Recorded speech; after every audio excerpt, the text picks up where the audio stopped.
Do you know that knowledge is actually an international business? But what is knowledge? This is Mission Ignite, no bullshit business.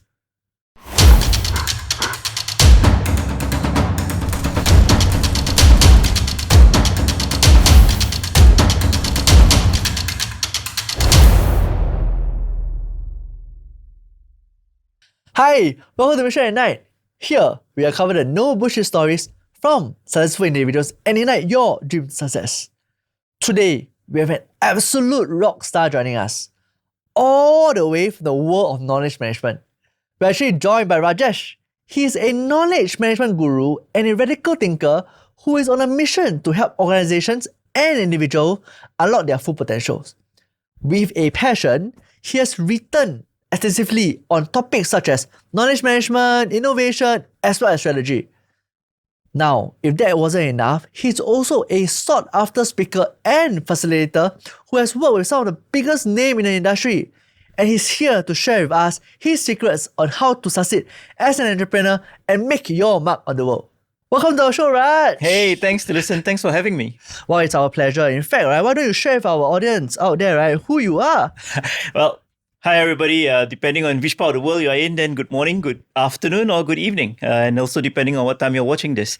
My name is Rajesh and I'm currently with ACES Innovations and I'm glad to be here today. So what is ACES Innovation? Well, ACES Innovations is actually a knowledge management consultancy. We do a couple of things from SharePoint optimization, depending on systems that you have, or educating people within your organization on what is knowledge management. We also build strategies for organizations when it comes to how they should better optimize the knowledge which is within the organization and talk about things like productivity, efficiency, and effectiveness. So help me understand here, because knowledge management is a term that not widely used, right? Especially in Singapore context. What exactly is knowledge management?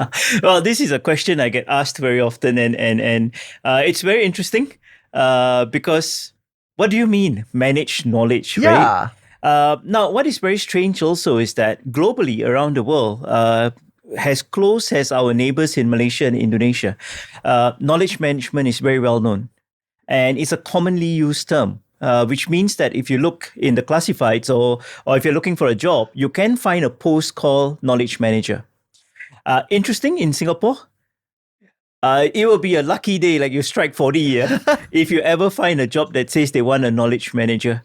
Now, if we look at it within Singapore, right, and you're looking at digitalization, transformation, agile methodologies, all this falls into a part of what your organizational knowledge is. Okay. So if I can use a phrase, knowledge management is about making critical information or critical knowledge available to all your staff at the right place, at the right time, in the right form, and best of all, at the cheapest possible cost to your organization. No, but that is very interesting, because I think as staff or even as founders and things like that, a lot of this knowledge is in our head. That's right. How do you even translate downwards? Fantastic. It's actually touched on there are two critical parts to knowledge management. One is called tacit knowledge. Okay. And the other one is called explicit knowledge. Now, tacit knowledge is the knowledge that is within you.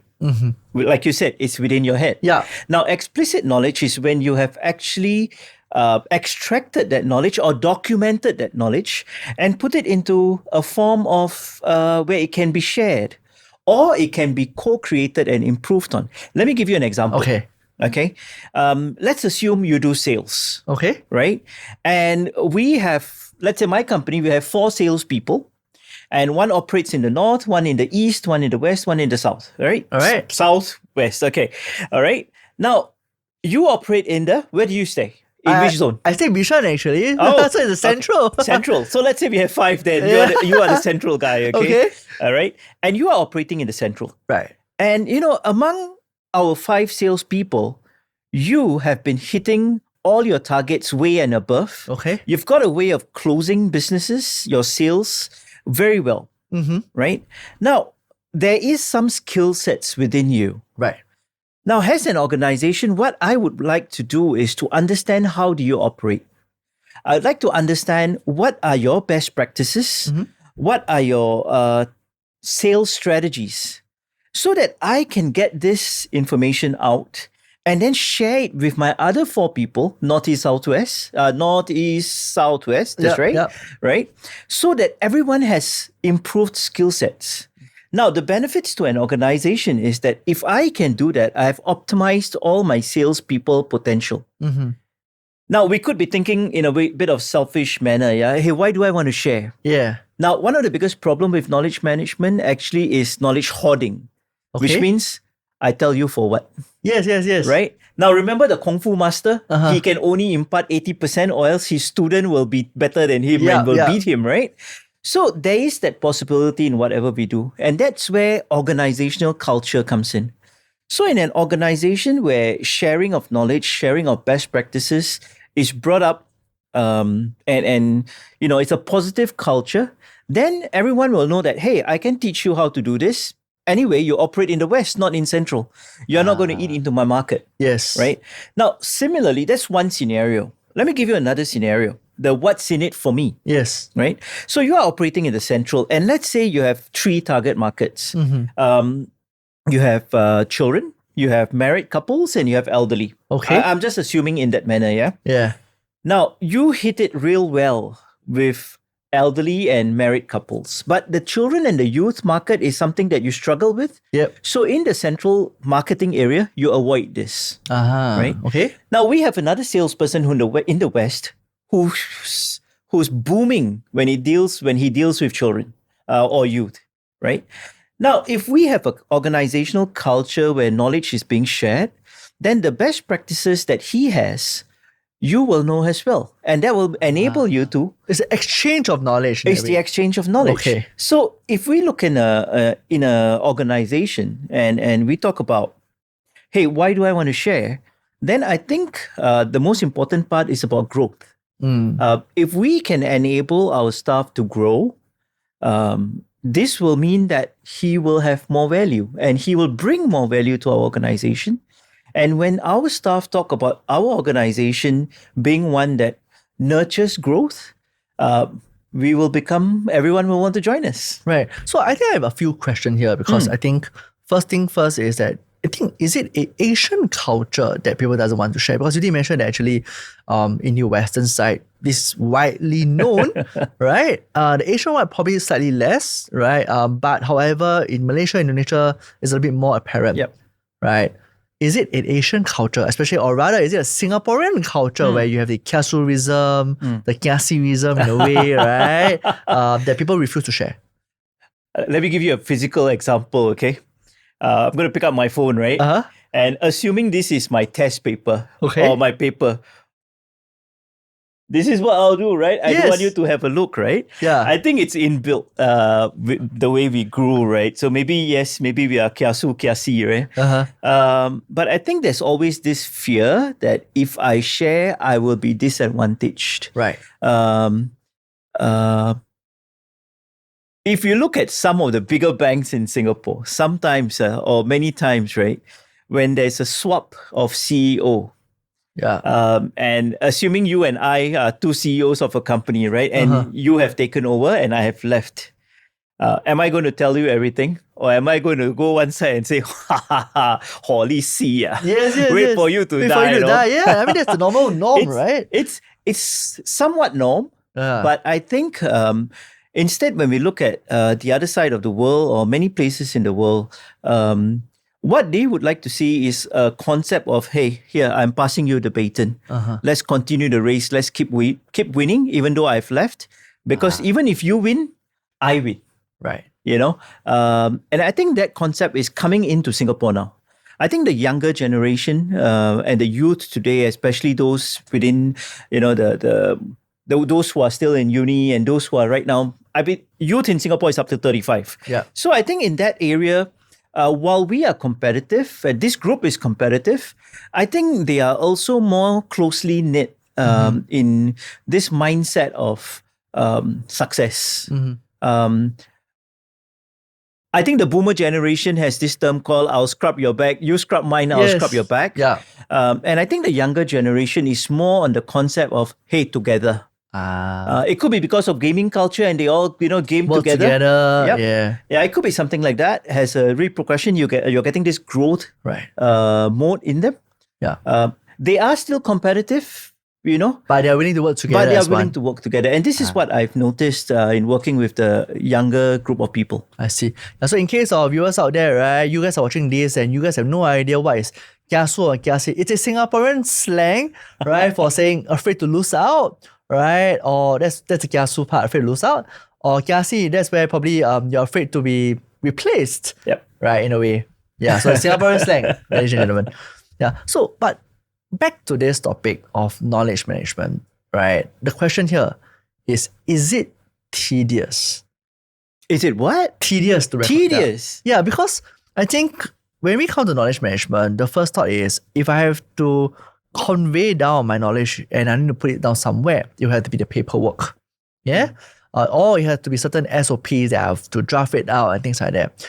And most people are saying that why do I want to do the extra mile? You figure out the process yourself, right? So my question to you is knowledge management tedious to manage or even to jot down for the matter? Well, if you want to say that you're going to start off, your company has been operating for, well, let me give you a client example, okay? Yeah. So we had one client that has been operating for 52 years.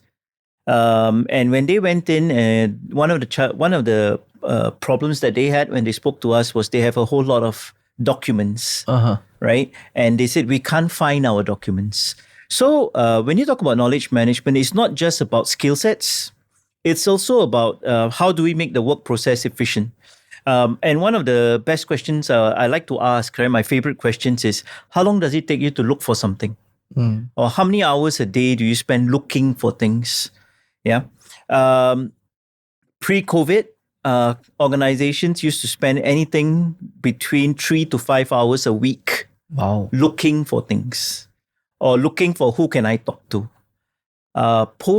During COVID, there was a whole lot of panic because information was kept in silos. Now, silos, like, when you play the game, which means exactly like what you said, it's either within your head or it's kept in a private drive, hard disk, a private drive, and they couldn't access it. Yeah. So knowledge management also looks at accessibility. So we don't just look at, when you say tedious, it all depends on how long you've been. So this client, I fell off my chair when I heard this.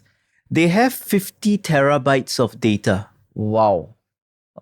And prior to this, one of the clients that we worked with, actually I can say it out, Singapore Symphony Orchestra, they had something like below 3 terabytes of data, but that was because during COVID, most of their events were on video and it was recorded. So a large amount of this data that they had was videos. Now, this other client, the 50 is documents. Wow. Right? Over 52 years, and that amount of so my question, how much are you paying for your data, this thing, right? Your storage. What we found out was everyone who looked at a document would download it, do some amendments, upload it, right? So suddenly for one document, I had 20 versions, and 20 is a very small number for them. Yes. Right? Everybody had their own version of something. Nobody was sharing it. And what happened was when someone is presenting, they're all looking at their own version and, hey, how come I don't have this paragraph? Or how come I don't have this? So in today's world, that doesn't work anymore. Today, we're on a cloud. I mean, even if you have that amount of data on a cloud, it's going to be very expensive. It's a shared document. Right? We are all working. Everyone is afraid that if I make an amendment, how are we going to trace who made this line? Who wrote this line? Who screwed it up? Yes, who wrote this line? Yeah. Whose neck has to be on the chopping board for this statement? Yes. I mean, that's the usual part, Right? But the point is that in today's document management system, you can actually identify who made the changes, right? traditionally, it used to be like a comment session and things like that. At ACES, what we've done is we've actually used an AI tool. We've created our own AI document management system. Wow. It's still fresh. It was just created like 11 months ago in January 2024, right? And we were running some studies and things like that. So when you are looking for a document, just like Google, when you key it in, you get a title and you get a paragraph. And based on keywords. Now, the problem with this is when you save the document, you need to make sure you key in what are my tags, what are my keywords that I need to have. Yeah. So the AI now does that for you. And when you open up, so imagine if you open your file folder, you see every file you have in there, but there's a paragraph of what this paper is or that keywords that you are looking for. Yes. Where is it in the paper and what it means? So that AI system helps. So if you have 50 tera worth of data, it's going to be a bit tedious for consultants like us to come in and clean it up. Okay. But rest assured, at the end of it, it'll be much easier for you. But if you are a SME, a small startup, then I will say that let's think of it this way, all right? If we all have surgical knives, right?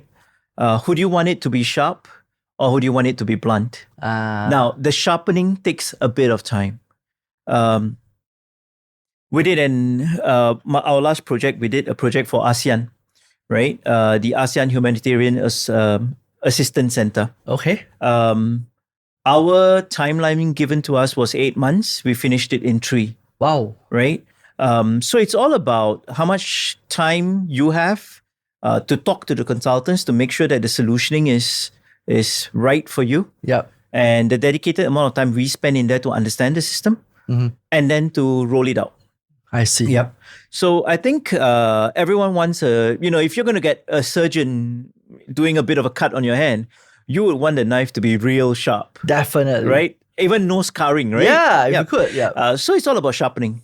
Tedious, I will say, depends. I can't tell you. It depends on the work that's required. It depends on the depth that your organization is in and how much of things are not recorded and how are they scattered all over the place. And how they actually bring record it and categorize it. Yeah. I see. So you see, right place, the knowledge has to be in the right place. So we have to make sure everything is back in the right place, categorized properly. Right time, which means availability and accessibility. In the right form. So which means that if it's best in a PowerPoint, it's best in a taxonomy list. I see. Right? There you go. And at the lowest cost. That's definitely. Lowest cost is something that we impress upon. I'll share with you why. The history of ACES starts out with me and another gentleman called Dr. Randir Pushpa. And we were attending a KM conference in Bangalore. Okay. And we decided, let's go drink tea. Okay. So we went to a hole in the wall kind of tea shop and we drank tea. Right. And at that point of time, both of us were in the KM field, not as our primary task, but we were very agitated because we had all of these consultants who came in and were pushing products, right? Without understanding us. So, in some financial companies, there's this thing we call Know Your Client and KVC, right? Yes, I can't remember what it's called. I think it's called KVC. KYC, right? And they didn't do a KYC with us completely, which means that if they came to us and if they were representatives of company A, right, or they company A's sole provider or something like that, business partner, they'll come to us and they'll tell us, hey, your system doesn't work so well. You need this thing. I'm going to recommend a product by company A, blah, blah, blah, blah, blah, because company A gives me a 20% It's cut. a product pushing. Product pushing. Right. Okay. Right?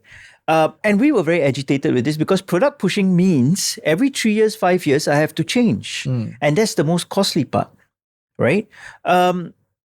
Instead, right, what if we can work within what we have with small improvements and spend more time thinking about that discovery phase? Right. I'm going to share with you this thing called a discovery phase.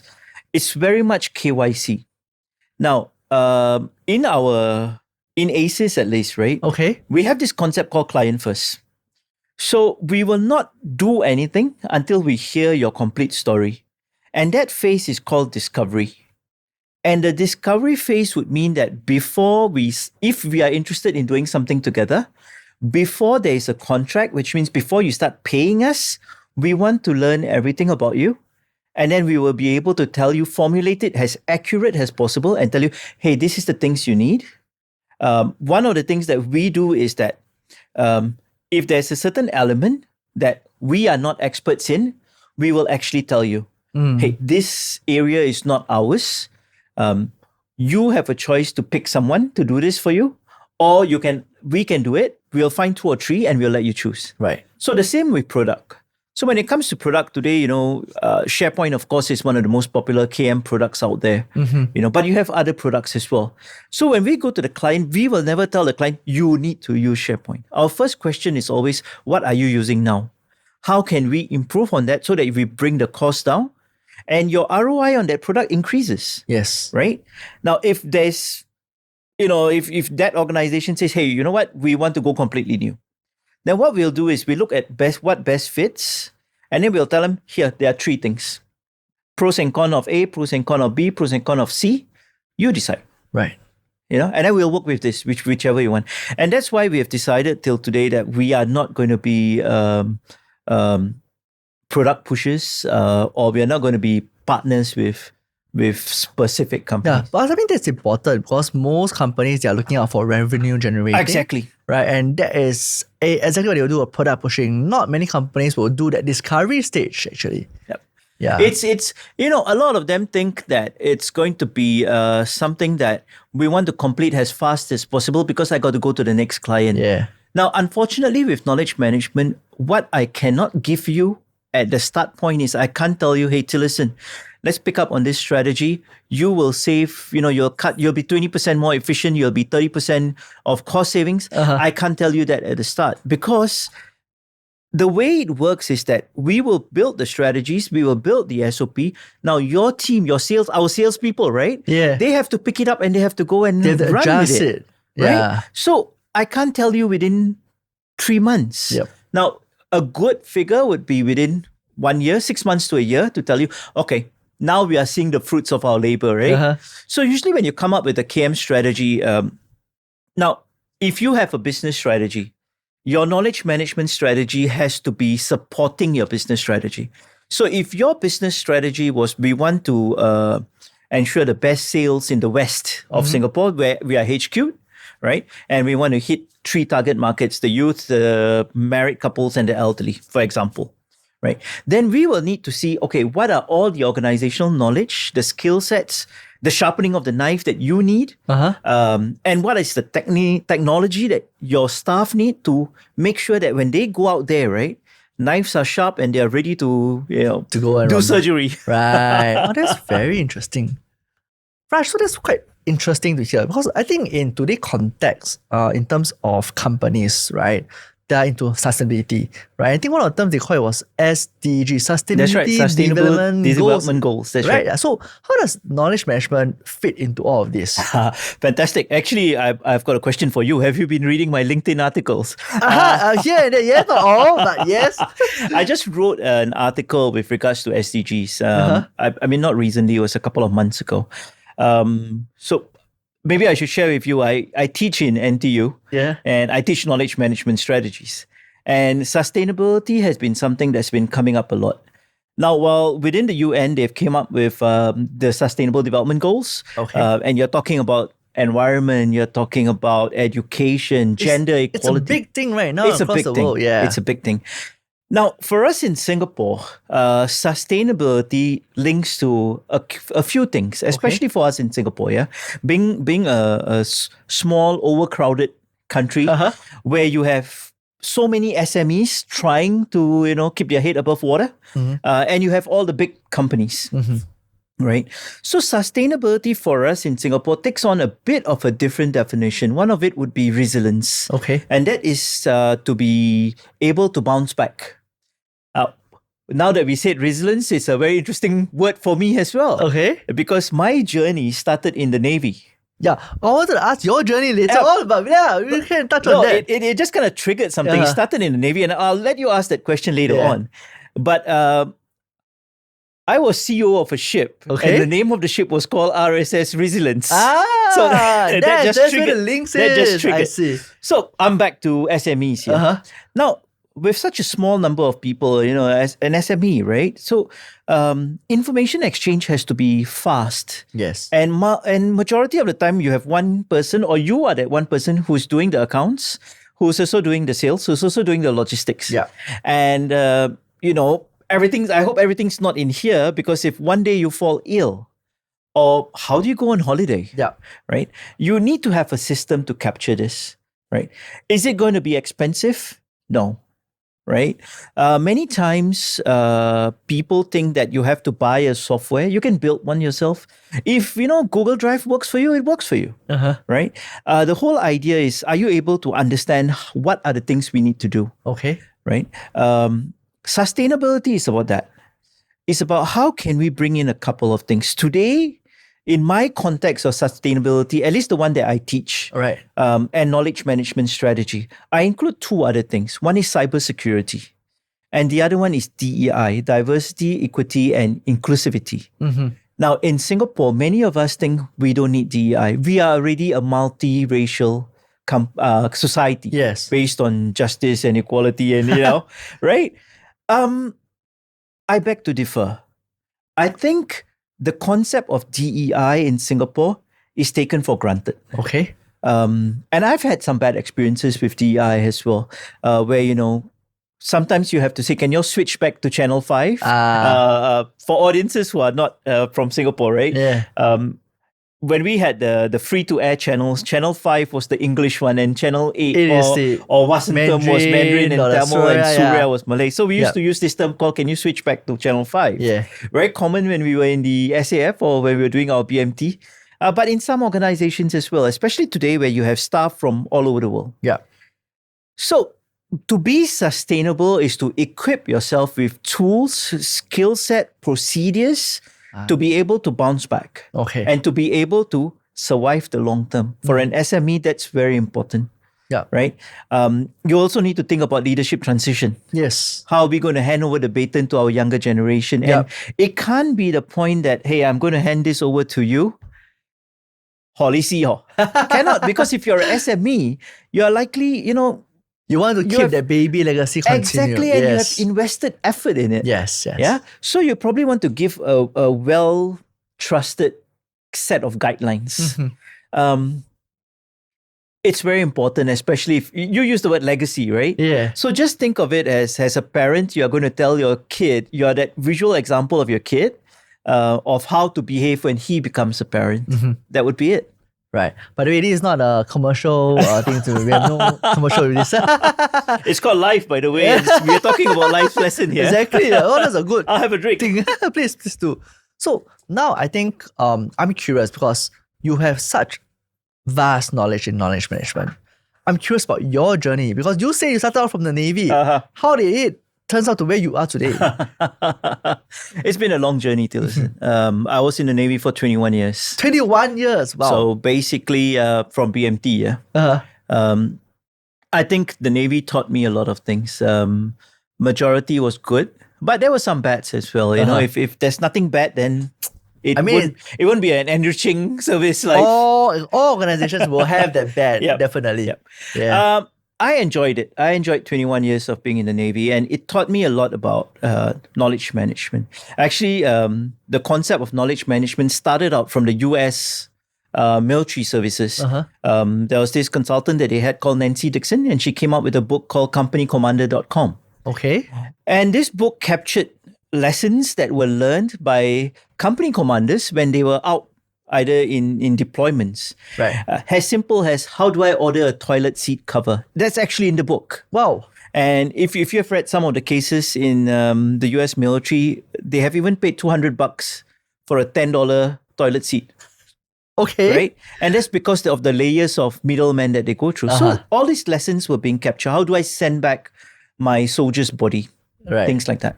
So within the SAF, we learned a very important part of AAR, the after action review. And an after action review is looking at, you finished doing something, what have you captured? What went well? What didn't go well? what can be done better. Yeah. And if you can record this down, and when you go and do it the next time, you are already improving one step ahead. Yes. Right? And that is applicable to anything and everything. Even to your children, if you have children, studying. Or if you are someone who's taking your exams, hey, what went well when I studied for this paper? How should I study for it the next time? Yeah. Right? So my journey in the Navy taught me that. And after 21 years, like I shared earlier, I was CEO of a PV called RSS Resilience. Okay. And then I was in this place called MSTF Hub. I was a watch commander there. So we looked at the entire Singapore seaward front and all the lines of shipping and tried to keep us safe. Thank God everything was good. Thank you for that. You're welcome. Then I decided maybe it's, I tried to do something else. At that point of time, I got a call from SUSS, asked me if I want to come back and teach, right?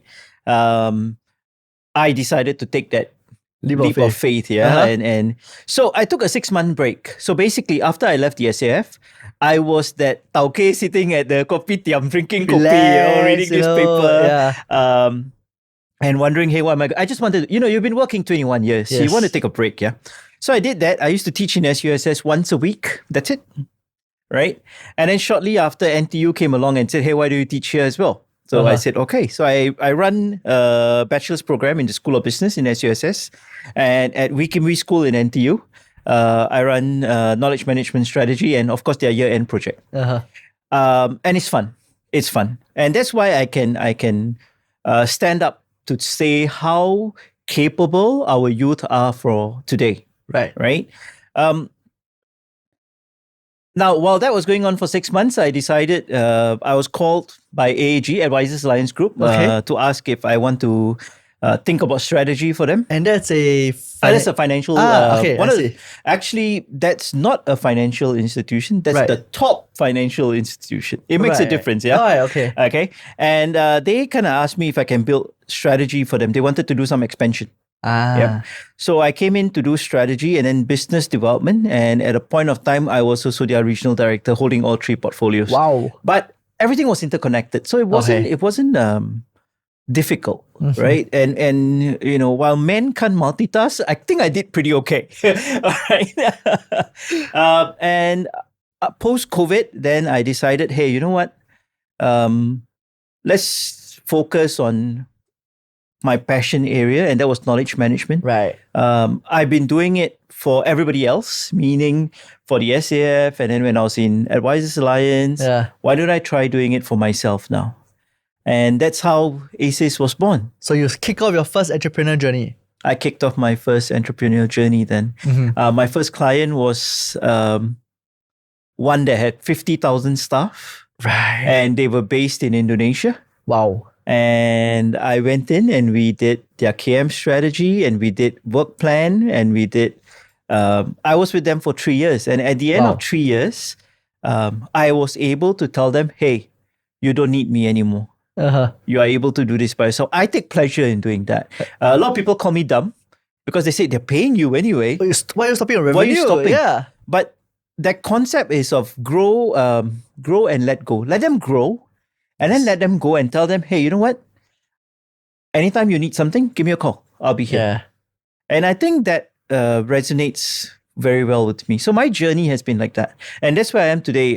ACES right now, from a private limited in Singapore. We are operating now in Indonesia, in India. Wow. In the Middle East, in London, in Switzerland. And the latest was last October, 2 months ago. Now we operate in the US. Wow. So we are now operating in all of these areas and providing knowledge management solutions, technology optimization, development of new AI. These are the things that we do. I have to ask, is it tough? Oh my goodness, tell me about it, man. For any of you who are actually, maybe I should tell you guys this, for any of you who are starting out, right? Let me tell you, it's a constant struggle and 24 hours a day is not enough. I have been juggling NTU, SUSS, small projects within Singapore, free webinars, and ACES. up till today. So even when you are a couple of years down, sometimes I think it allows you to better manage your time. But it is a struggle. I'll share a story with you when Yes, I please. first started out. I think if you talk about the big tech companies in Singapore, or globally, not even in Singapore, globally, one of them is HQ'd in Singapore, and there are about 3 of them. Okay. This is super, super big. All right. So this company called me up and told me, hey, we are keen to do training for our partners. Can you come down and run a 1-day workshop? Okay. And this was something like 2-3 months since we start up, right? Whoa. So we were super excited and said, can you imagine this? These people, Big company, multicolored logo and all that. I'm giving you a lot of hints here. Okay. So if you can guess, ladies and gentlemen, put in the comments, what the company is. Oh, goodness. And then, so we did one mistake. Okay. We never talked about the price. Ah. So we were so excited and we came up with the content. We said, okay, the webinar, we'll do this. Not webinar, it was an in-person thing. Right. We'll do this. This is a whole 1-day event. They are providing the venue because it's in their office space. Okay, fantastic. All said and done, right? And you did it for free. I'm coming there, right? So, and then, a couple of days before, so we said, hey, what's the remuneration like? What do we have to have this conversation of how much we're going to charge you? So, for example, a simple 1-day full class would cost anything between 3,000 to 8,000. Yeah. So normally 5,000 is about the number. Yeah. Right. So the person who called us up was a director of that company, the division director, and he said, "Oh, Raj, we are not paying you." I went like, "Huh?" I went like, "Huh?" He said, "Yeah, we're not paying you. We just asked you to do this." And I was like, "Can you say that again?" I said, "Then how about the effort that we have put in?" Yeah. Well, you can put our logo on anything that you can tell them that, you did a workshop for us. You can put our logo, but we're not paying you. Wow. But you did it for them anyway. I did it for them. So I was sulking, right? I was like, the word is cow paying internally, Yeah. I was totally pissed, man. Hey, this is in Singapore as a tech company, you are number 1. Yeah. Right? Why are you doing this? I'm starting out, no? How about support, man? Yeah. Right? And that is what your journey is going to be. Right. There'll be a lot of people who will want to test water, and see whether can you do it. There'll be a lot of requests for you to do things for free. Mm-hmm. And yes, I do use their logo until today. I will exploit it. Yeah. Right? Until I've got my X amount of dollars worth. Okay? But that's how it was. And on the other side, you have companies like international companies who you go in and you talk for a bit and they pay you. Wow. And you are even shocked at it, even like 45 minutes, I don't need anything. Yeah. They say, no, we have to pay you. Wow. Right? And okay, I'll keep the $500. Yeah. I just did one for NUS, right? And at that point of time, I was representing a non-profit organization, and they decided they wanted to pay me. And I said, no. They said, no, we have to pay you. I said, okay, send it to the non-profit. Don't send it to me, right? So you will meet a lot of different people, but there will be more of them who want to squeeze you dry. Yeah. Than people who will say, hey, let me hold you up, let me support you. Yes. That's the world, right? Not everyone's going to hold your hand and cross the road. Yeah, but I mean, that said, facing those kind of struggles, difficulties, and you did mention that 24 hours is not enough. How do you manage it mentally? It's a tough question to listen. I think you need to have a lot of support, friends, other people within the community. So within the knowledge management community. In Singapore, it's very tough because a lot of people don't understand the word knowledge management. Yeah. So when you do it globally, when you have a global community, it's much better. A lot of breaks, a lot of mental breaks. Sometimes the switching kind of helps. So for me, when I teach, right, it actually fires me up compared to when there are tough situations that I face. So I enjoy the teaching a lot. And I think it's because of the way the youth are today. So a lot of my students in NTU are international students. They are not very, I would say, not the mold of many Singaporean students, which is yes, they actually engage. I wouldn't say today's Singaporean students are like this, but today they are more slightly better than the previous. I think not slightly, but I think much more better. Oh, okay. Right? It's a sparring session. So I enjoy the sparring with the students because when I spar with them, I'm growing. Yes. And I think that mentally resets for me. You know, spiritual guidance is very important. And if you are one who is, you don't have a specific faith, then just take time to breathe. Right? Have your own space. I think that's very important. Yeah. So you are talking about work-life balance, I believe. In Singapore, it's work-life no balance. But you have to dedicate time. Right. It could be watching your TikTok. It could be watching your Netflix. It's a me time. Yeah. The me time thingy, right? Right. You got to go into your zone okay. to charge yourself up. And you did mention just now in terms of support pillar, right? So I need to ask a few questions here because I think for you are the president of the Information and Knowledge Management Society. So people look up to you more often, right? Is there any mentors or anyone that you actually look up to or seek help and guidance for? I think the entire journey from the Navy onwards, mentoring and coaching. These two are knowledge management, by the way. Oh, yeah? Yep. I didn't know that. Okay. It's part of knowledge management. Mentoring and coaching has been very important. I've been fortunate that I've got very open-hearted, mentors and coach. When I say open-hearted, it was not, they didn't have that what's in it for me mindset. The sharing was positive. The guidance was very good. The person who got me into knowledge management I was his gunnery officer. He was my CO. He was my commanding officer. Okay. And he was a student in NTU taking the masters in KM at the time. And I looked at him and then he started talking to me about it and that got me interested. Right. That was how he started. And eventually I went to NTU and became a student in the same course, right? And now I'm teaching the same course. So that means I did pretty well. Okay. You definitely did. But even then, so globally, I have people like Stan Garfield. These are all the big names in knowledge management. And looking at my age, I'm 50 now. Obviously, they are much more older than me, right? So they're always within the range of 60 to 70. One of the person who has been with me in a very long journey is a very close friend of mine. He's 2 years younger than me. Wow. And you know him, I think, Jason Tan. Oh, okay. Yeah. So Jason Tan is what we call my brother from another mother, right? But he's been pivotal in the form of a sparring partner, as well as a pitfall partner. So he knows a lot of my pitfalls, and he's the guy who brings... we have that chat. We just met yesterday, by the way.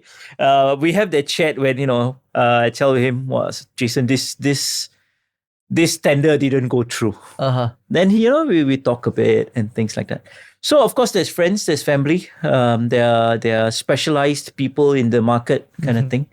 And I think having a variety of them is important as well. Because, they too have their days that they are up and down. And so you must be able to support them as well as they support you. Right. So I have 2 points that I want to touch on as you mentioned about that part. First one is because for you have been in such a niche market, right? Especially in the Singapore context.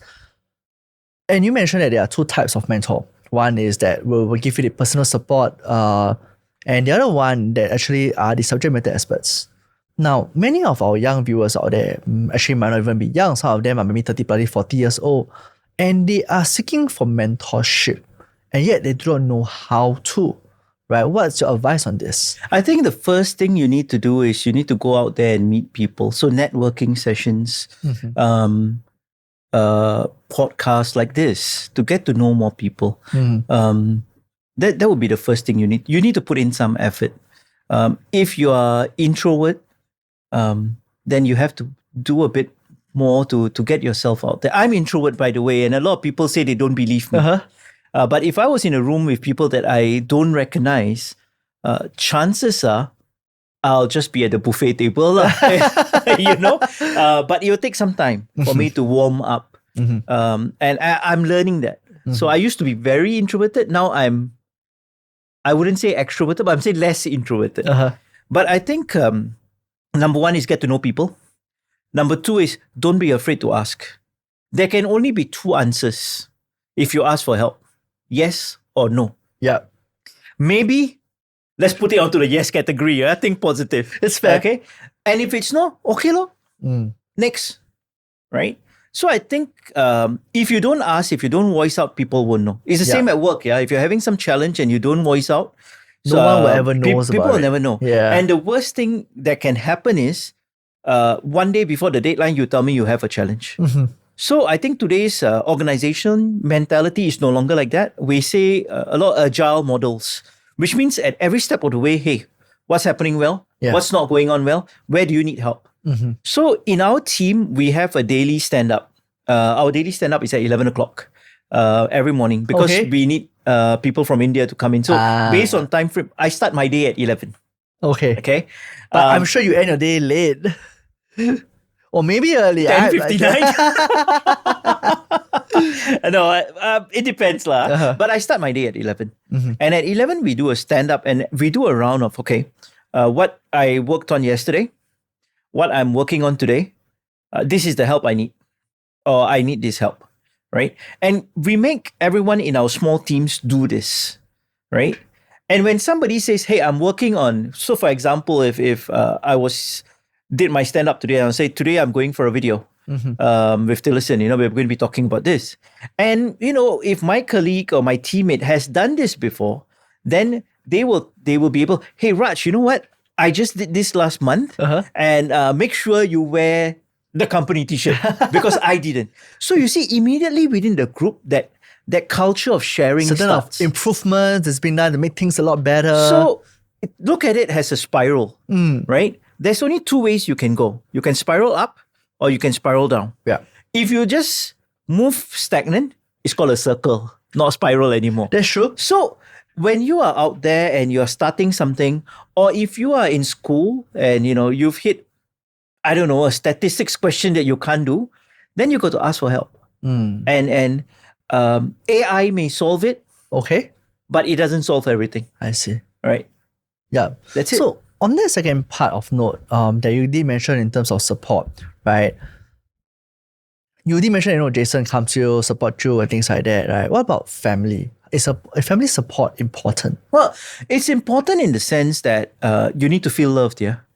You need to have a comfortable bed to sleep in. You need to have a good workspace. And you need to be able to trust that the family will keep running. Right. Even when you're down or even when you're away. Now, I spend a lot of time overseas. Actually, next week, I'm going overseas again. And when I say I'm going overseas, I go off for a month. Wow. And next week is not the best time to go because it's Christmas It's Christmas, week. it's New Year. It's New Year. It's my birthday in January. And the kids go to school in January. Yeah. Right? So which means the first day of school and, sending... You are my not routine is around. always... Like I told you, I start my day at 11, right? But at 7, I start sending the kids to school. And all this routine now, they have to OMO lah. Yeah. Right? So it has to run on its own. And being able to know that, it's going to run without you there efficiently, right? Then you will be able to work better. Right. So I think within family support, trust, responsibility, and very important, we can demand trust. We can demand that they all do their part and they all are responsible. But I must also say that as an individual, what have you done? So we have to put in that as well. Right. So family is a seedling, You got to keep watering it. Somebody has to be the water, somebody has to be the sunshine, and somebody just has to come there and do, carbon dioxide, right? Yeah. So it works that way. So family support, if you want family support, start supporting your family first. Right. That is what I would say. Yeah. And you did mention just now previously that, in order for us to get mentors, networking, right? So my question to you here is, how important is networking to you? I think it's absolutely important. Let's put it this way. Within the people within your circle of friends. Yeah. Now, if you go to school, those are your classmates. Now, it might even be less than your classmates, because if you're in uni, you are jumping classes from here to there, you're not seeing the same people. It will likely be your group mates. Yeah. Right? Now, you might have some clubs that you're part of within school. So let's say you're a Dragon Boat Club, which is a very good one to build teamwork and team camaraderie. Yeah. Then you have people from there. If you are a guy and you have completed NS, then you have your BMT mates. Yeah. Now, these are your circle. Now, let me ask you in that manner, right? Everyone in your circle is the same age group as you. Who's going to talk to you about the hard knocks in life? Yeah.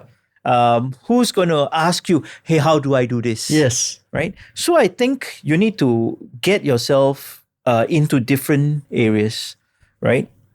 Join some networking events. Now, you don't need to have a name card to join a networking. Today, you can get a QR code on your WhatsApp or we have digital name cards, right? Yes. One good card or something like that. You can have that. And then talk about marketing. You have to market yourself. You have to build your personal brand. Now, my personal brand is not ACES Innovation. My personal brand is Rajesh. Yeah. Right? So what does Rajesh stand for? Which means that how do you portray yourself in social media? So be very careful with the things we say on social media, because your employers, your future employees will look at your social media. Now, not only that, if you are deciding to travel to the US, then when you fill up that ESTA form, they are asking for all your social media handles. Really? Which means that you can be denied entry if you've been saying whatever. Wow. So be very careful with your personal brand. Your personal brand started, right? My personal brand started in January 1974, the day I was born. And that is your personal brand, right? So how are you going to build it? So in my NTU master's program for KM strategy, one of the assignment is on LinkedIn. They have to write an article on LinkedIn, which is out there for the whole world to see. Yes. And that is the start of their personal branding in knowledge management. Wow. So that when they graduate and they apply for a job, they have something that they have written about.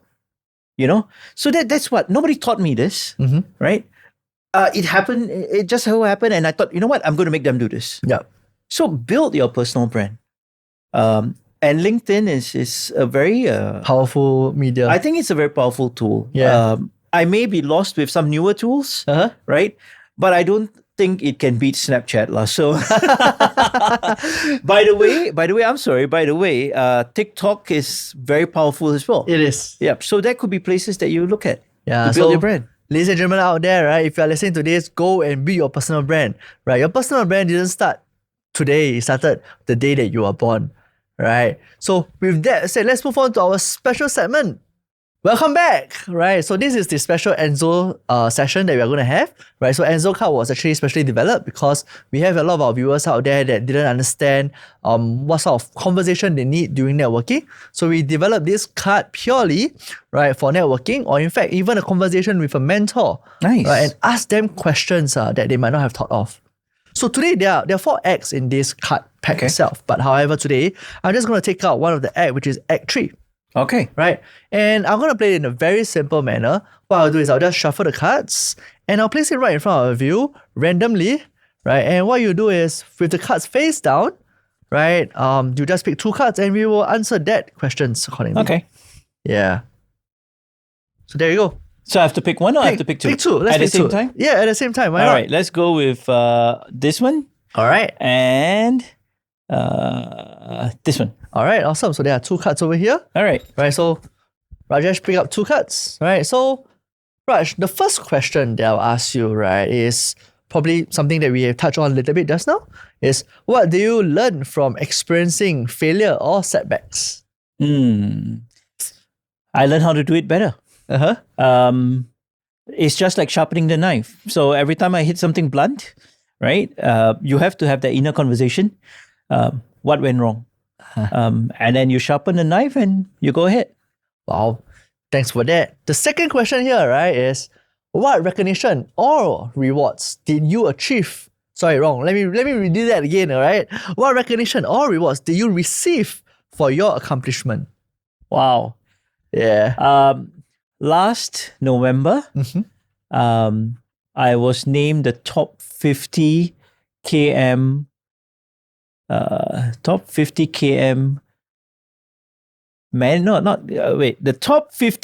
how can I forget this? I was named the top 50 global knowledge management person, right? In the world. So it's like a master class. And there are only 2 in Singapore. Wow. And both of them are in ACES Innovation. Wow. And I went to Switzerland, to Davos, where the World Economic Forum is being held, that same venue, to receive the award. Wow, congratulations for that. Thank you. Wow. See, simple questions. Yeah, man. Right? Tough one because you caught me at a point that I can't remember what the award was. Well, it's okay. You did well. You can remember the awards. So there you go, ladies and gentlemen. As simple as you can, a simple Enzo card, right, is able to ask questions that you might not know what you get out from the mentor. Yeah, good trigger, man. Thank you for that, Raj. Thank you for that. Welcome back. So, Raj, continuing from what we had conversations, I want to bring you back to the past. Oh, wow. Right? Okay. So, let me bring you back to all the way to when you are Navy, let's say you're 20 years old. Oh, man. All right. And knowing that all the information that you have today, what would you have done differently to your career or yourself? I think if I were to go back 20 years, right, it would have been very comfortable. Status quo. You've got a steady salary coming in. You will get your performance bonus. You will get this thing. You tend to be a bit myopic, and you didn't meet as many people as you can. So I think if back then I had networked more, I had spoken out more about what I'm passionate about, dedicated a bit more time, I think things would have been different. And if I were to go back, that's one thing that I'll do. I'll start networking as early as I can. Right? Not just to find girlfriend in. You will find your wife eventually. Yeah, you will find it eventually, But networking, I think, would be something that I would have done much sooner. Yeah. So now that I brought you to the past, now I want to talk about the future as well. Right? So there are 2 questions in the future. Now, first question I have is, what do you think will be the future for you? Right? Or what sort of future do you hope that you have for yourself? I think the future that I want to see for myself is very much entails health, because I want to keep going. Within the knowledge management circle, there's this thing that we call, it's a DIKW table. D is data. Okay. From data, you get information. Okay. You sense make the information, you get knowledge. Okay. Yeah. And the W is wisdom. Right.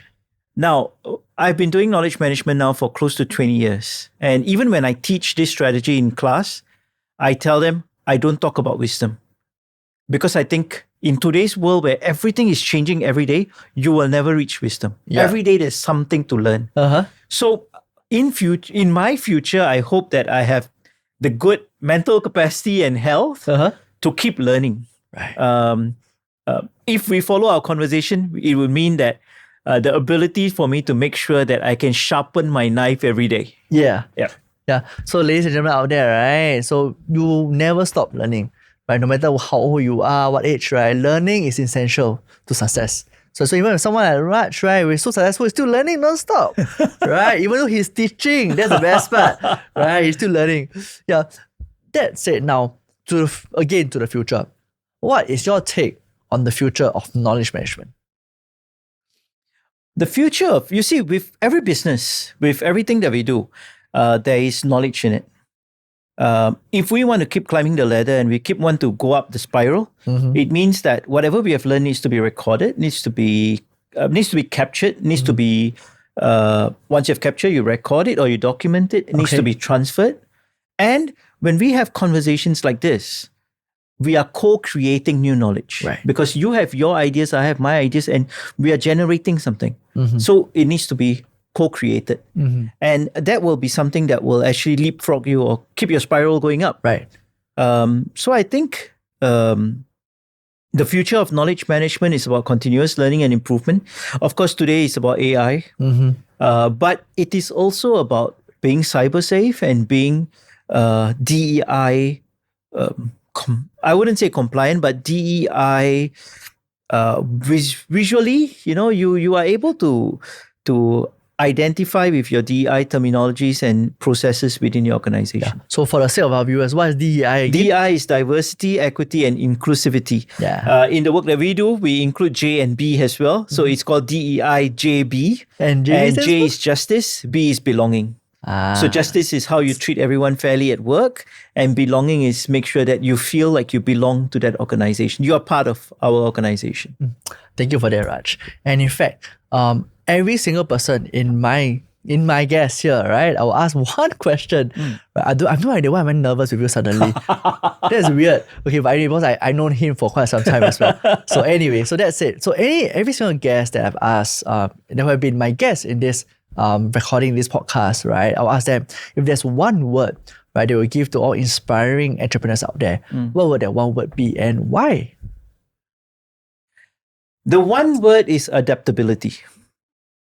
Let me see if I can give you a visual. Don't be that circle trying to fit into the rectangle. Okay. Okay. We must be able to adapt to the different changing environment, the changing dynamics of the world. Okay. We all think that during COVID, Singapore did very well because, we were able to stand up our testing centers in double quick time, one of the fastest. But in SARS, we already created the SOP. I was in MINDEF at that point of time. When SARS happened, we already created our SOPs. We were practicing it every year. So when COVID happened, and if you have kids, you know that, or if you were a kid at that time, you already know travel declaration must do. Yeah. Every year got temperature taking exercise from SARS. Yes. So when COVID happened, it wasn't too tough. You must be able to adapt.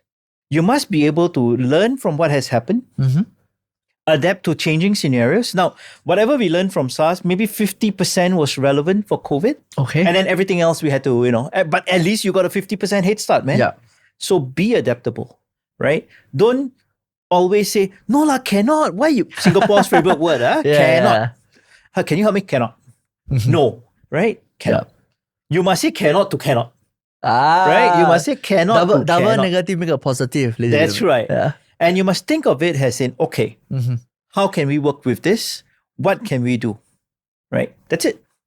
Right. Well, that's actually very, very interesting because I think most people, they'll just say it, I can't do it, and I'm done with it. There's not even a trying to do it. So that's good advice for ladies and gentlemen, all of you out there, right? That be adaptable, right? Go and try things out. You never know what turns out, right? It could be good, it could be bad, but it's an experience nonetheless. Yep. Yeah. So before we end our whole show, right, I will put your focus into this camera over here. Right. Any last parting words, advice to all our viewers out there? I think be patient. If you're on an entrepreneurship journey, then be patient.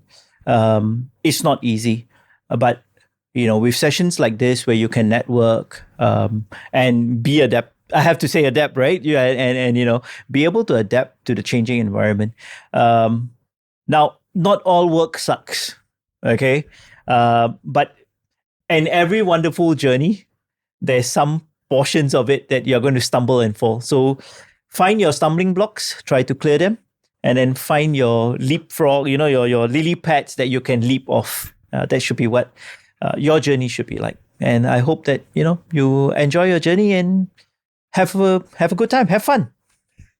Thank you so much for your time and spending all that wisdom with us, actually. Yeah. Thank you so much for having me. Well, that's all the time we have for today. And once again, I want to thank Rajesh for sharing with us his incredible insights and expertise. If you want to learn a lot more about Rajesh and his work, you can check out his articles and posts on LinkedIn. Once again, Rajesh, thank you for being with us and being such an amazing guest, for dropping us some serious knowledge bombs. Until next time, folks, keep striving for success and keep learning. Hi guys, thank you for listening. If you like what you have just heard, follow us for more content like this.